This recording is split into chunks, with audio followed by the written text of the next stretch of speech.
Hey, welcome.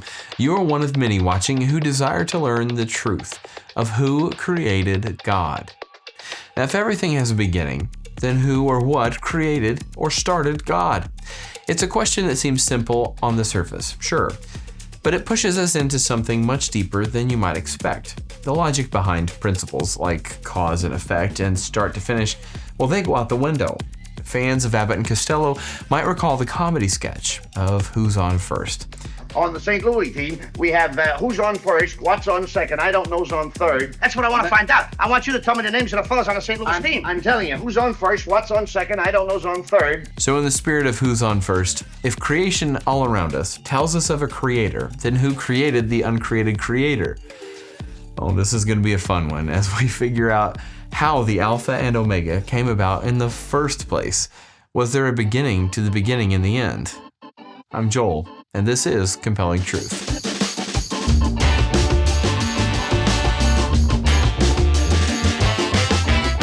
Okay, so get ready to stretch your brain. What does the Bible actually say?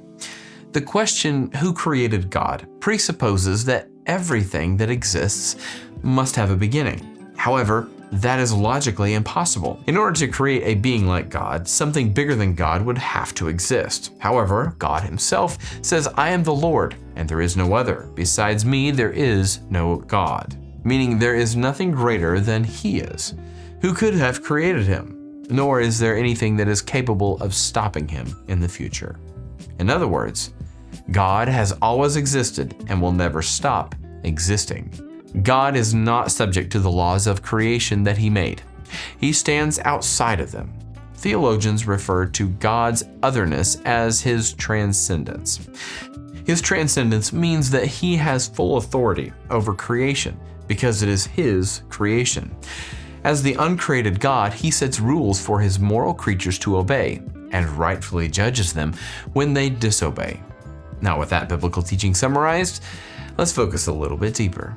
When Moses asked him what his name was, so he could tell the Israelites what God had sent him to rescue them, God himself answered, "Say this to the people of Israel, I am has sent me to you."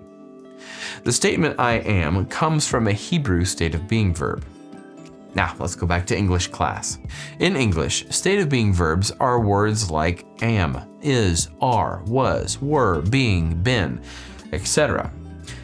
We use them to explain a past, current, or future state. We never use them by themselves, but always include a state. For example, we might say, I am at home, I was there, I will attend, and so forth. For us, they define a temporary state of being. God used a state of being verb as his name without any qualification, showing that he always was. It's a declaration of his self-existent, eternal, self-sufficient, self-directed, and unchanging nature. He always is, always was, and always will be. So what does that mean for how we live right now? That's the question we're going to answer right here. Thinking that something created God originally sounds logical. He had to come from somewhere, right?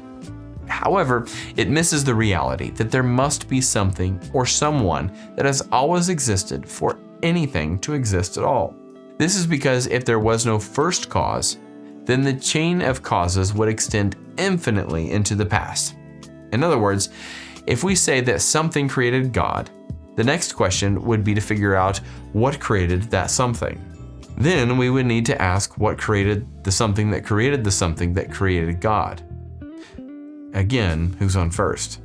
Oh, take it easy, man. And the left fielder's name? Why? Because. Oh, he's center field. In short, the logical sounding question quickly becomes illogical. When we think about God, we should not think about him through a set of logical propositions. We cannot impose created world logic on the eternal God who exists outside of creation. Neither should we put God in the position of proving himself to us. Demanding him to explain or prove himself is the height of arrogance. We simply just don't have the minds that can fully comprehend an eternal being. While logic is useful, it limits us when we try to understanding the source of logic, God. There is a distinction between the Creator and us, his creation. Therefore, as we come to know him, questions like, who created God, start to fade away. Why? I don't know. I just thought I'd ask you. Well, I just thought I'd tell you. The bases are loaded and that's a lot of information, but what good is information if you don't use it? Truth only transforms when it's applied. Reflect on your own personal self. Click the pen and write those answers down. How does understanding God's transcendence challenge or deepen your trust in his authority over your life?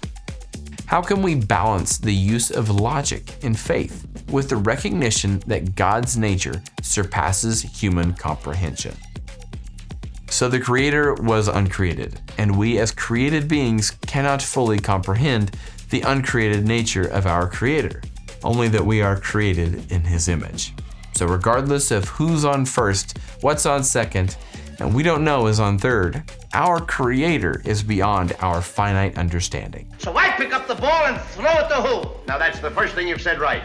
I don't even know what I'm talking about. Naturally.